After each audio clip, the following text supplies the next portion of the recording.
Hello everyone. बेटा last class में हम लोगों ने डिस्कस किया था अबाउट वांट हाफ फैक्टर के बारे में। ठीक है बेटा, ये एक ऐसा फैक्टर था जिससे हम ये पता कर सकते थे कि किसी सोल्यूशन के अंदर कोई भी अगर कंपाउंड है तो बेटा क्या उसमें एसोसिएशन हो रहा है या डिसोसिएशन हो रहा है, इसके बारे में ये फैक्टर क्या करता था, हमको इन्फॉर्मेशन देता था। क्योंकि अभी तक जितना भी हमने सोल्यूशन चैप्टर में जितना भी कवरअप किया है उसमें हम लोग बेटा यही मान के चले हैं कि सभी का जो वांट हाफ फैक्टर था i=1 था। इसका मतलब बेटा ना तो उसमें एसोसिएशन हो रहा था और ना ही डिसोसिएशन हो रहा था। आ रही बात समझ में? लेकिन बेटा अब हम आगे चैप्टर में अब हम आगे क्या पढ़ेंगे इसमें कि अब एसोसिएशन भी हो सकता है आगे और डिसोसिएशन भी हो सकता है। तो आज के लेक्चर में हम लोग केस स्टडी 2 करेंगे। लास्ट क्लास में मैंने आप लोगों को उसमें आपको डिसोसिएशन बता दिया था, आज हम लोग पढ़ेंगे एसोसिएशन के बारे में। अगर एसोसिएशन होगा तो हम वांट हाफ फैक्टर को कैसे कैलकुलेट करेंगे, तो चलिए देखते हैं। इसमें बेटा हेडिंग डाल देंगे case study second, if association occur. अगर बेटा क्या होता है, अगर एसोसिएशन होता है, ठीक है, तो हम आई का कैलकुलेशन कैसे करेंगे। ठीक है, तो बेटा अब क्या है कि जो अपने पास कोई एटम दिया होगा वो क्या होंगे, अब एसोसिएट होंगे, यानी कि क्या करेंगे, ये जुड़ेंगे। आ रही बात में? ठीक है, चलिए समझाते हैं इसको पहले थोड़ा सा। ठीक है बेटा, एसोसिएशन अगर हमको समझना है, ठीक है, तो आपने सुना होगा जैसे कि कहते हैं ना कि पॉलीमराइजेशन करके सुनते हैं। ठीक है, तो ये भी क्या है, उसी से लगभग जुड़ा रहता है। हम क्या करते हैं, दो एटम अलग अलग रहेंगे या तीन रहेंगे, ठीक है, तो हम क्या करेंगे, इनको जोड़ेंगे और जोड़ करके क्या करेंगे, एक का फॉर्मेशन करेंगे। चलिए इसको हम डायरेक्ट एग्जांपल से समझने की कोशिश करते हैं। सपोज करते हैं कि अपने पास क्या था, एक एटम था ए, फिर से ये क्या हुआ, ए के साथ मिल गया और मिल करके इसने क्या किया, बना लिया क्या, A2 बना लिया। क्लियर है? ये क्या बनाया इसने, A2। क्या इसको यहाँ पे क्या हो रहा है बेटा, एसोसिएशन। डिसोसिएशन में क्या था, ये अपोजिट था। एसोसिएशन में ये ऐसे और डिसोसिएशन में कुछ इस तरह से हो रहा था। क्लियर है? ये अगर ये है तो ये क्या है बेटा, ये एसोसिएशन है। और अगर A2 A+A में टूटे यानी 2A में टूट रहा है तो ये क्या है, डिसोसिएशन है। ये अपन स्टडी कर चुके हैं। आ रही बात समझ में? ठीक है, अब बात करेंगे कि सर इस पे हम लोग क्या करेंगे, इसी से हम लोग आज वांट हाफ फैक्टर को निकालेंगे कि अगर एसोसिएशन हो रहा तो कैसे निकालेंगे। बेटा इसको हम क्या 2A मानने चलेगा, तो 2A गिव्स आउट क्या है, A2। ठीक है, अच्छा सर ये केस क्या है, इसको क्या कहते हैं। बेटा आप जब न्यूमेरिकल प्रॉब्लम सॉल्व करेंगे तो उसमें बोलेगा वो डाइमेराइजेशन हो रहा है। क्या बोल रहे हैं कि डाइमेराइजेशन हो रहा है। ठीक है, अगर बोलेगा डाइमेराइजेशन, ट्राइमेराइजेशन, इस तरह से बोलता है। डाइमेराइजेशन यानी कि दो एटम मिलकर के क्या कर रहे हैं, एक किसी जो है मॉलिक्यूल का फॉर्मेशन कर रहे हैं, तो क्या है, डाइमेराइजेशन है। क्लियर है? ये आ रही बात समझ में? ठीक है, तो सपोज करिए बेटा हम लोग क्या करेंगे भाई, फिर से बिफोर और आफ्टर का केस पढ़ेंगे। ये बिफोर कर देता हूँ, मैं आफ्टर कर देता हूँ। क्लियर है? ये अगर मान के चलें बेटा बिफोर, सबसे पहले रिएक्शन होने के पहले ये कितना था, ए था। इसकी कंसंट्रेशन कितनी थी, सपोज कर लेते हैं ए थी। बात करेंगे सर अब कितना रह जाएगा ये। ठीक है, तो मैंने जैसे बोला था कि बेटा अगर क्या है कि अगर ए है, ठीक है, तो ये जो टूटते हैं उसे क्या कहते हैं हम, अगर जितना इसका फ्रैक्शन टूटेगा, लास्ट क्लास में समझाया था, उसे कहते हैं डिग्री ऑफ डिसोसिएशन। क्या कहते हैं उसको, डिग्री ऑफ डिसोसिएशन। अगर x था तो उसमें से टूटेगा कितना, x अल्फा। क्लियर है? y है तो y अल्फा, z है तो z अल्फा, a है तो a अल्फा। यानी जब ये टूटा तो यहाँ कुछ भी नहीं था। अब जब ये कितना टूटेगा बेटा, जब ये ए में से कितना टूटेगा, ये ए अल्फा। ए है तो कितना टूटेगा उसमें से, ए अल्फा जैसे डिसोसिएट होगा। ठीक है, आप याद रखिए बेटा यहाँ का फैक्टोरियल कितना भी हो उससे कोई भी मतलब लेना देना नहीं है। हमेशा पूरे के पूरे, चाहे आप इलेक्ट्रोकेमिस्ट्री पढ़िए, आयनिक हो, केमिकल है, ठीक है, कुछ भी हो, हमेशा याद रखेंगे कि यहाँ पर जो भी फैक्टर हमेशा जो है आएगा वो हमेशा A-A अल्फा ही होगा। क्लियर है? ये इससे कुछ भी लेना देना अपने को नहीं है बेटा। ये जब ये A-A अल्फा होगा तो बात करेंगे सर यहाँ कितना बनना चाहिए। ठीक है, तो यहाँ कितना बन रहा है। ठीक है, तो अगर हम इसमें क्या करें बेटा, ठीक है, ये 2 है और 2 से कितने बन रहे हैं, ये 1 बन रहे हैं। ठीक है, यानी कि ये दैट क्या हो रहा है, आधा हो रहा है इसका। यानी यहाँ जो बनेगा वो कितना हो जाएगा बेटा, A-2 बन जाएगा। क्या इतनी बात समझ में आती है बेटा? क्लियर है इतना? ठीक है, अब क्या करेंगे, अब बिफोर जब यहाँ कुछ नहीं था तो बिफोर में अगर हम देखें नंबर ऑफ पार्टिकल्स कितने आते हैं, तो यहाँ कितने आ जाते हैं बेटा, A आ रहा है टोटल। यहाँ पे बात करें तो अगर टोटल ऐड कर दें तो 1 में से हाफ के कितना बचेगा बेटा, हाफ बचेगा, तो कितना जाएगा a minus a alpha by 2। Clear है। तो आई निकालने का फॉर्मूला क्या था, ठीक है, नंबर ऑफ पार्टिकल क्या करते हैं, ये हो जाएगा किसके, आफ्टर अपॉन क्या करते हैं, नंबर ऑफ पार्टिकल बिफोर। ठीक है, समझ में आता है, इतना करके देख लेते हैं।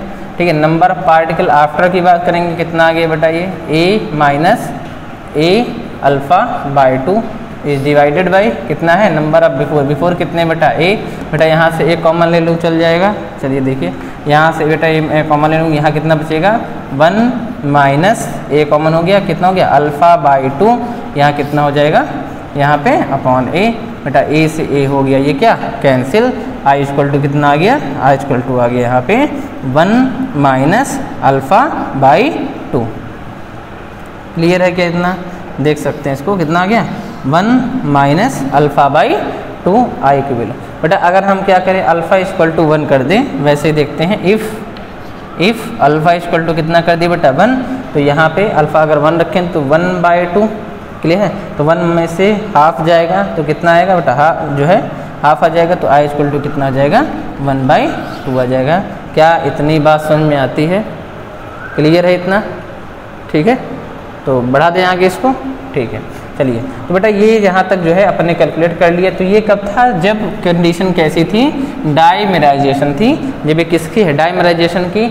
मैं चाहता हूँ बेटा कि आप जो है एक अपने आप से भी कैलकुलेट करिए। एक मैं अगर ट्राइमेराइजेशन का केस दे दूँ तो वो कैसे किया जाएगा, वैसे ये जो अपन कर रहे हैं, ठीक है, ये कभी भी बेटा, जैसा कि मैंने उस लास्ट क्लास में बताया था कि एसोसिएशन और डिसोसिएशन का जो भी केस होगा तो उससे रिलेटेड मैं आपको लास्ट में एक फार्मूला दूंगा, लेकिन रियलिटी बेटा ये होती है, हम इसको ऐसे कैलकुलेट करते हैं। ठीक है, अभी मैं एक फार्मूला दे दूंगा तो उससे आपको इसको कैलकुलेट ऐसे नहीं करना पड़ेगा, अपन डायरेक्ट निकाल सकते हैं n फैक्टर से। ठीक है, चलिए दूसरा मैंने अगर बोल दे इसमें क्या, ट्राइमेराइजेशन के लिए। ठीक है, अगर ट्राइमेराइजेशन क्वेश्चन में बोल देता, कोई प्रॉब्लम आता है, इसका मतलब क्या हो गया बेटा, इसमें क्या होंगे, 3 पार्टिकल मिलेंगे और क्या करेंगे, यहाँ पे A3 का फॉर्मेशन कर रहे हैं। चलिए बेटा बताइए, इसके लिए हम अगर I निकालने की कोशिश करें तो ये कितना आएगा, सॉल्व करिए इसको और बताइए इसका आंसर कितना आना चाहिए। सॉल्व करके आंसर बताइए। क्लियर है, वीडियो को पॉज करके बेटा सॉल्व करेंगे, तब तक मैं इसको सॉल्व करता हूँ। सिंपल सी बात है, यहाँ पर भी वैसे ही होगा बेटा। ये क्या होगा, यहाँ पे बिफोर और यहाँ पे क्या कर देंगे, आफ्टर। बिफोर डिसोसिएशन मान लेते हैं, ये ए था, तो यहाँ कितना था, कुछ भी नहीं था। मैंने बोला बेटा यहाँ पर कोई भी डिजिट हो उससे कुछ भी लेना देना नहीं होगा, ये हमेशा टूटेगा, तो कितना टूटेगा, ए माइनस हमेशा ए अल्फ़ा ही टूटेगा, याद रखेंगे। ठीक है, हाँ यहाँ पे कुछ नंबर्स दे सकता है, वो आगे देखा जाएगा, प्रॉब्लम्स में होती हैं। अगर ये बेटा ये कितना था, 3 से कितना बन रहा है, 1 बन रहा है, यानी सिंपल सी बात है, यहाँ कितना हो जाएगा, ये ए अल्फ़ा बाई 3 हो जाएगा। क्या इतनी बात समझ में आती है। ठीक है बेटा, टोटल ऐड करेंगे तो बिफोर में कितना जाएगा, ये बिफोर में तो बेटा आएगा ए, लेकिन यहाँ कितना आ जाएगा, ध्यान से देखेंगे इसको। ठीक है, तो यहाँ पर कितना, ए माइनस ए अल्फ़ा, ठीक है, और ये कितना है, ए अल्फ़ा बाई 3। ठीक है, इसको सॉल्व कर लेंगे तो कितना जाएगा, A minus 2a alpha by 3। Clear है ये, ओके है। ठीक है, चलें सॉल्व करें आगे बेटा। जब इसको और आगे जो है ले जाएंगे अपन, तो क्या होगा, इसमें वांट ऑफ फैक्टर आई कैसे निकालते हैं, आफ्टर डिसोसिएशन कितना हो जाएगा, a minus 2a alpha by 3 is divided by कितना जाएगा, यहाँ पे ध्यान देखेंगे, यहाँ अपना आ जाएगा कितना, a। सॉल्व कर लेते हैं इसको, तो i इक्वल टू कितना आ जाएगा, इसमें सॉल्व करें तो i इक्वल टू आ जाएगा, यहाँ से a अपन कॉमन ले लेते हैं, तो 1 माइनस 2 अल्फ़ा बाई 3 अपॉन ए, तो ए से हो जाएगा कैंसिल, आई इक्वल टू कितना जाएगा, 1 माइनस 2 अल्फ़ा बाई 3। इतनी बात समझ में आती है, तो ये अपना हो गया आई। क्लियर है ये, आई इक्वल टू कितना आ गया, 2 अल्फ़ा बाई 3 आ जाएगा। क्लियर है ये, ओके है क्या। अगर हम क्या करें बेटा, अगर हम अल्फ़ा की जगह कितना रख दें, यहाँ पे 1, अल्फ़ा की जगह कितना रख देंगे, अगर अल्फ़ा की जगह 1 रखेंगे तो कितना हो जाएगा, ये 1 माइनस 2 बाई 3। ठीक है, और 1 माइनस 2 बाई 3 को सॉल्व कर लेंगे, कितना आ जाएगा, ये 1/3। क्लियर है ये? तो ये हो गया अल्फ़ा जो है। तो अपन यहाँ पे कोशिश करते हैं कि बेटा इन दोनों में अगर हम बात करें कि कॉमन क्या आता है सर, ठीक है, ध्यान से देखेंगे। अपन ने क्या किया था, एसोसिएशन और डिसोसिएशन दोनों बेटा क्या होते हैं, अभी मैंने समझा है, एक दूसरे के क्या होते हैं, इनवर्सली होते हैं। कितनी बात समझ में आ रही है? ठीक है। अगर मैं पूछूँ बताइए इसका एन फैक्टर कितना होगा, तो सिंपल सी बात है बेटा, दो जितने एटम होते हैं उतना उसका एन फैक्टर होता है। इसके 2 हैं, उसमें कितना है, 3 है। ये आसानी से कैलकुलेट कर सकते हैं। चलिए बेटा, जब हम लोग पढ़े थे किसमें, डिसोसिएशन के केस में, याद रखेंगे, नोट करके लिख सकते हैं। जब अपन ने डिसोसिएशन का केस पढ़ा था तो उसमें मैंने आई का फॉर्मूला बताया था आपको। आई इक्वल टू क्या होता है, 1 + n-1 अल्फ़ा, याद है? तो ये फार्मूला अपन ने पढ़ा था। और इसी तरह से अल्फ़ा निकाला था, क्या निकाला था, अल्फ़ा इक्वल टू, यहाँ पे अल्फ़ा इक्वल टू क्या फॉर्मूला पढ़ा था, ये 1 इधर गया माइनस में, तो i - 1/n-1। ये 2 फार्मूले अपन ने पढ़ रखे थे किसमें, डिसोसिएशन के केस में। ठीक है। क्योंकि बेटा एसोसिएशन और डिसोसिएशन क्या होते हैं, एक दूसरे के अपोजिट होते हैं। तो अपने को क्या करना है, डायरेक्ट देख सकते हैं। तो अपने को क्या करना है बेटा, n यहाँ पे क्या आ रहा है, बार बार अपोजिट आ रहा है, आप देख सकते हैं यहाँ पे। जैसे कि i इक्वल टू क्या है, 1 + ठीक है n-1 अल्फ़ा। ठीक है।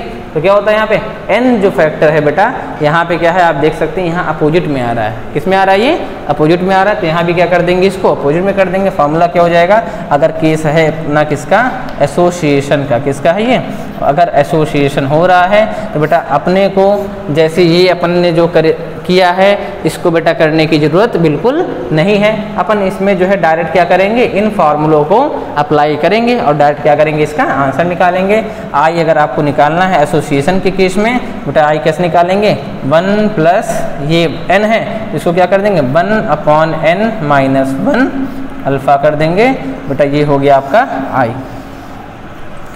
क्लियर है? जैसे बेटा यहाँ पर i कितना है, 2 है, सॉरी n कितना है, 2। ठीक है, 2 है, तो अपन यहाँ कितना रख देंगे, 2। आ रही बात समझ में? तो 1/2 हाफ में से बेटा कितना जाएगा, हाफ में से -1 जाएगा, कितना आएगा, -1/2। तो यहाँ कितना जाएगा, 1 - 1 अल्फ़ा/2। क्लियर है? ये आ गया आंसर अपना। क्लियर है? अभी बेटा वहाँ पे कितना था आई वहाँ पे, सॉरी n कितना था वहाँ पे 3, तो यहाँ पे कितना रखेंगे 1/3 - 1, तो कितना आ गया, तो 1/3 - 1 कितना हो गया, -2/3। जैसे सॉल्व करेंगे तो 1 - 2/3 अल्फ़ा वहाँ पे आ गया। क्लियर है बेटा? हमको ये चीज़ करने की ज़रूरत नहीं है, ये जैसे भी था मैंने आपको समझा दिया। तो आई का फॉर्मूला ये हो गया। अभी हमको अल्फ़ा निकालना है, तो अल्फ़ा कैसे, दोनों अपोजिट हैं, तो क्या करेंगे बेटा, ऊपर में कोई चेंज नहीं करेंगे, i - 1 फॉर्मूला क्या हो जाएगा, अपॉन n की जगह बस क्या कर देना है, 1/n-1 कर देंगे। ये रहा बेटा आपका एसोसिएशन और डिसोसिएशन। एसोसिएशन और डिसोसिएशन के केस में वान ऑफ फैक्टर का कैलकुलेशन विद जो है एक्सप्लेनेशन के साथ। लेकिन अपने को डिसोसिएशन में दोनों फार्मूले याद रखने हैं और एसोसिएशन में क्या करना है, ये दोनों फार्मूले को याद रखना है। आप एक याद रख करके दूसरे में n को अपोजिट कर देंगे तो भी आ जाएगा। क्लियर है बेटा? ये ओके है क्या? ठीक है। तो बस ये हो गया अपना वान ऑफ फैक्टर। अब हम लोग थोड़ी सी जो है इसके बारे में बात कर लेते हैं, इससे कुछ रिलेटेड चीज़ों के बारे में। तो इसके बाद हो गया पूरा ये। ठीक है। इस फॉर्मूले को बेटा आप जो है सेपरेटली नोट कर लेंगे। क्लियर है ये? ठीक है। चलिए अब बेटा हम लोग बात करेंगे इसके बाद कुछ इम्पॉर्टेंट पॉइंट्स से जो रिलेटेड है किससे, वान ऑफ फैक्टर से। चलिए उनको भी लगे हाथ देख लेते हैं। बात करेंगे सर जो है क्या इसमें जो है कौन कौन सी चीज़ें इंपॉर्टेंट है ऐसी जो हमारे प्रॉब्लम्स को थोड़ा सा इजी बनाता है। तो चलिए देखते हैं इसको। ठीक है बेटा, नोट करके अपन क्या करेंगे, एक हेडिंग डालेंगे और जो मैं बोलूँगा वो याद रखना आप सभी लोग। सबसे पहला नोट करके वान ऑफ फैक्टर के अंदर हेडिंग जो कहाँ पे बेटा क्या हम इसका यूज़ कहाँ करेंगे, जो मैं इसको लिखवाने जा रहा हूँ, जब हम प्रॉब्लम से सॉल्व करेंगे तो उस समय हम इनका यूज़ करेंगे क्वेश्चन सॉल्विंग में। तो सबसे पहला ये ध्यान रखेंगे बेटा, सबसे पहला तो ये पॉइंट याद रखना है आपको कि अगर बेटा i = 1, i = क्या होता है 1, बेटा वान ऑफ फैक्टर की वैल्यू 1 तभी हो सकती है जब क्या हो, जब आपका जो सोल्यूशन है उसमें कोई भी सोल्यूशन में क्या हो, नॉन इलेक्ट्रोलाइट क्या हो बेटा, एब्सेंट हो। सॉरी इलेक्ट्रोलाइट्स क्या हो, इलेक्ट्रोलाइट्स क्या हो, एब्सेंट हो, या सोल्यूशन पूरा नॉन इलेक्ट्रोलाइट से भरा हो, यानी उसमें किसी भी टाइप का इलेक्ट्रोलाइट ना हो, यानी कि बेटा वो टूटे ना। जैसे कि NaCl क्या है, एक टाइप का इलेक्ट्रोलाइट है, वो टूट जाएगा। ठीक है, Na+ और Cl- में। यूरिया ग्लूकोज ये बेटा क्या होते हैं, ये नॉन इलेक्ट्रोलाइट्स हैं, ये नहीं टूटते हैं। तो सोल्यूशन में क्या होना चाहिए बेटा, इलेक्ट्रोलाइट एब्सेंट होना चाहिए पहला। दूसरा I=1 कब होता है, जब नाइदर डिसोसिएशन नॉर एसोसिएशन अकर। बेटा ना तो उसमें क्या है, उस सोल्यूशन में ना तो डिसोसिएशन होना चाहिए ना तो एसोसिएशन होना चाहिए, तो वहाँ पे I= हम कितना मान के चलेंगे, 1 मान के चलेंगे। क्लियर है ये, ओके है। चलिए बेटा ये आ गया। उसके बाद बात नंबर 2, ठीक है सर, I कब जो है 1 के बराबर नहीं आएगा, I कब 1 के बराबर नहीं आएगा, तो बेटा ऐसे सोल्यूशन जिसमें क्या हो, इलेक्ट्रोलाइट क्या हो, प्रेजेंट होते हैं, उनमें I कभी भी 1 नहीं आ सकता, 1 के इक्वल नहीं होगा। बेटा इसका मतलब क्या होता है, ये कम या ज़्यादा कुछ भी हो सकता है। और इसमें दूसरा क्या केस, या तो इसमें क्या हो, एसोसिएशन हो, और क्या हो, इसमें डिसोसिएशन अकर, ठीक है, यानी कि एसोसिएशन या डिसोसिएशन में से कुछ भी हो रहा है, तो वहाँ पर I कभी भी 1 के इक्वल नहीं हो सकता। आ रही बात समझ में, ठीक है। तो अब बात करेंगे सर इन दोनों में एक चीज़ और भी होती है, ठीक है। अब बेटा ध्यान सुनेंगे, अगर I= कभी भी अपने पास क्या आता है, 1 आता है, then this is called as, इसे क्या कहते हैं, I इसको कहते हैं नॉर्मल। क्या कहते हैं इसको, I नॉर्मल, IN से दिखाया जाता है इसको, ठीक है। और इसको कैसे दिखाते हैं, I और ऐसे करके N लिख देते हैं, ये क्या है, नॉर्मल है, ठीक है। इसी के साथ में एक चीज़ और, दूसरा क्या है, अगर बेटा I=1 है तो हम इसे क्या कहते हैं, I एबनॉर्मल कहते हैं। क्या कहते हैं, जो नॉर्मल ना हो, एबनॉर्मल, या इसे किसी दिखाते हैं IAB से दिखाते हैं। क्लियर है ये, ठीक है। नॉर्मल और क्या है, एबनॉर्मल, ओके है, ठीक है। तो कभी कभी क्या है, ऐसे भी दे देता है, ठीक है, इस टाइप से भी दे दे, ठीक है, तो भी हम क्या कर सकते हैं, समझ में आ गया ना, ठीक है। एक कंडीशन ऊपर वाली क्या है, ऊपर वाली कंडीशन को कहते हैं नॉर्मल कंडीशन, ठीक है, और नीचे वाली कंडीशन क्या है, एबनॉर्मल कंडीशन है। आ रही बात समझ में, ठीक है। अब बात करेंगे सर I कभी कभी याद रखना, ये I= याद रखना हमेशा, ठीक है, ये क्या होता है, एबनॉर्मल अपॉन क्या होता है, नॉर्मल। सर अब बात करें सर एबनॉर्मल क्या, बेटा मैंने आपको स्टार्टिंग में क्या समझाया था, बेटा वांट ऑफ फैक्टर हम किसके लिए सीख रहे हैं, वांट ऑफ फैक्टर हम लोग सीख रहे हैं कॉलिगेटिव प्रॉपर्टीज़ को कैलकुलेट करने के लिए। जैसे स्टार्टिंग में सिखा दिया था, 4 हैं, relative lowering in vapour pressure, elevation in boiling point, depression in freezing point, और ऑस्मोटिक प्रेशर में इसका काम लगने वाला है अगर क्वेश्चन में प्रॉब्लम में क्या आ जाए, इलेक्ट्रोलाइट्स प्रेजेंट हो जाए, ठीक है, या एसोसिएशन डिसोसिएशन हो जाए। तो एबनॉर्मल क्या, एबनॉर्मल कौन सी चीज़, बेटा कॉलिगेटिव प्रॉपर्टी अपॉन क्या कर देंगे, नॉर्मल कॉलिगेटिव प्रॉपर्टी। एक एक करके बेटा भी आगे मैं समझा दूंगा। तो इससे भी हम क्या कर सकते हैं, हम इसका कैलकुलेशन कर सकते हैं। कभी कभी I दे देगा, ठीक है, I दे करके नॉर्मल जो है, I नॉर्मल दे करके एब नॉर्मल पूछ सकता है, एब नॉर्मल I दे करके ये पूछ सकता है, और इन दोनों को दे करके I पूछा जा सकता है। ओके है क्या इतना, ठीक है। आप एक चीज़ और याद रखिएगा, यहाँ बता देता हूँ बेटा, जो कॉलिगेटिव प्रॉपर्टी होते हैं ये इन्वर्सली होते हैं किससे, मोलर मास ऑफ सल्यूट से। सल्यूट के मोलर मास के क्या होते हैं बेटा, इन्वर्सली होती है। कॉलिगेटिव प्रॉपर्टी क्या होती है, मोलर मास के क्या होती है, इन्वर्सली होती है। तो हम क्या करेंगे, कॉलिगेटिव प्रॉपर्टी इन्वर्सली होती है, इसलिए आई हम एक और फॉर्मूला बना सकते हैं क्या, कि normal molar mass, normal molar mass याद रखेंगे सल्यूट का, ठीक है, अपॉन क्या कर सकते हैं, एब नॉर्मल मोलर मास, ठीक है। इसको भी रख करके हम क्या कर सकते हैं, कभी भी आई का कैलकुलेशन कर सकते हैं। क्या इतनी बात क्लियर है, ओके है क्या, ठीक है, क्लियर है बेटा। इसके आगे और नोट में ये पॉइंट हो गए, इनसे मैंने निकाल करके ये चीज़ समझा दिया। इसके बाद और भी कुछ पॉइंट्स हैं जो अपने को प्रॉब्लम सॉल्व करने में हेल्प करेंगे, देखते जाएंगे सभी एक एक करके, फिर से स्टार बनाएंगे। चलिए एक चीज़ और, जैसे मैं ये आपको एग्जाम्पल से बेटा, जैसे क्या है अपने पास, जैसे HCl ले लेते हैं, अपने पास क्या है HCl एग्जाम्पल में, क्लियर है ये, ठीक है। अब इसमें क्या है H+ और Cl- है, यानी कि बेटा इसका जो I है, ठीक है, वांट ऑफ फैक्टर, वह कभी 1 के इक्वल तो बेटा नहीं हो सकता, क्योंकि ये क्या है इलेक्ट्रॉन, तो सर 1 के इक्वल नहीं होगा तो कितना होगा, आ रही बात समझ में। तो सिंपल सी बात है, 1 के इक्वल तो किसके बराबर होगा बेटा, इसका जो I होगा, ठीक है, वह क्या होगा बेटा 1 से तो ज़्यादा हो सकता है और क्या हो सकता है, लेकिन लेस होगा किससे, 2 है तो 2 से कम, इनके बीच में इसकी वैल्यू कुछ भी हो सकती है। ठीक है, अब मैं इसको बेटा आपको चाहूँ तो मैं इसको मोलर मास से कैलकुलेट करके दिखा सकता हूँ। अभी जैसे पूछा जाए कि बताइए इसका नॉर्मल मोलर मास, यानी मोलर मास यहाँ मैं लिख देता हूँ क्या, नॉर्मल वाला वो कितना हो जाएगा 35.5 + 1 कितना हो जाएगा 36.5 होगा। बताइए इसका कि एम एब नॉर्मल कितना होगा, ये क्वेश्चन पूछ लेता है कि ये क्या है कि नॉर्मल इसका मोलर मास कितना हो गया 60.5, तो एब नॉर्मल बताइए कितना होगा। आ रही बात समझ में, तो बेटा क्या होगा, ठीक है। अब आप सोचे कि सर जो है 2 कर दें, बेटा ये कुछ भी हो सकता है, आई अपने को पता नहीं है, यानी कि एब नॉर्मल क्या होगा बेटा, सिंपल सी बात है, नॉट इक्वल टू 36.5, यानी 36.5 के इक्वल नहीं होगा। आ रही बात समझ में, ठीक है। तो सर कितना होगा, क्लियर है ये, ठीक है। तो हम इसको भी चाहें तो बेटा कैलकुलेशन करना सिखा सकता हूँ कि बेटा इसको कैसे कैलकुलेट किया जाता है, करके देखें, ठीक है। तो चलिए, तो इसकी ट्रिक मैं समझाता हूँ आपको कि अगर कोई ऐसा केस आ जाए तो हम कैसे कैलकुलेट करेंगे, इसका जो है नॉर्मल या एब नॉर्मल कैसे निकाला जाता है। तो चलिए इसको देखते हैं, तो एक एक करके देखेंगे।